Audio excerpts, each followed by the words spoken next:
Spotify, a top tech company in downtown San Francisco. It's right across the street from WeWork. It's 1 block away from Zenres. These are all tech companies, and 3 blocks from tech giants Twitter and Uber. These are some of the richest companies in the richest industry in the richest city in the United States, and their employees work in a circus of trash and drugs. And the question is, do elites even care? And the answer, of course, is no, they don't. U.S. cities aren't just plagued by homeless drug addicts, but also by deadly Central American gangs. It's not propaganda, it is real. We've got new numbers out today about the extent of MS-13.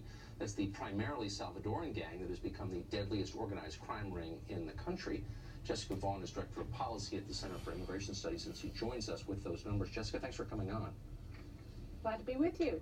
So MS-13, despite, it sounds like, efforts from the federal government, is metastasizing. Is that what the numbers show? Well, it is.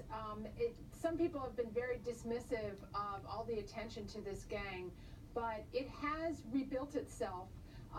It's not a homegrown gang. It was formed by people who came from Central America decades ago illegally. So that was a failure in border security. But ICE and other law enforcement agencies were able to stifle it for a while there. But in recent years, it's really rebounded because of this. It took advantage of this surge of unaccompanied minors that's been going on for several years, and also the lack of immigration enforcement. So they have come back with a vengeance, and this is not just petty gang violence, nuisance crimes. We're talking murders, hundreds of murders that MS-13 members have been arrested for. And it's a scourge in a number of communities. So give us a sense of the scale. So we think of MS-13 as primarily in Los Angeles County, in suburban Virginia, outside Washington, maybe Chicago. It's spread, though. Tell us what that looks like. At a certain point in time, the gang decided to almost open up franchises around the country.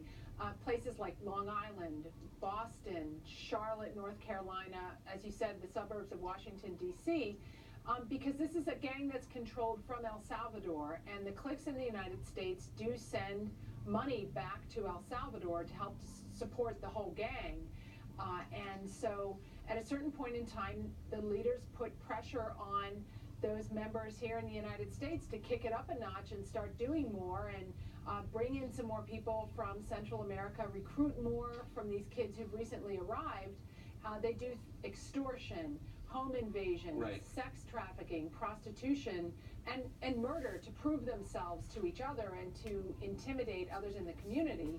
And we found that they were active in 22 states just in the last few years, and concentrated, as I said, in those areas that experience a lot of the illegal arrivals from Central America. And it's urban, it's rural as well, in some places that have never had this kind of a gang presence before, and it's difficult for them. And we should point out that the victims the victims are almost all immigrants, something that immigrants' rights advocates, so-called, ignore. Ironically. Jessica, thank you for coming on and telling us that. I appreciate it. Thank you.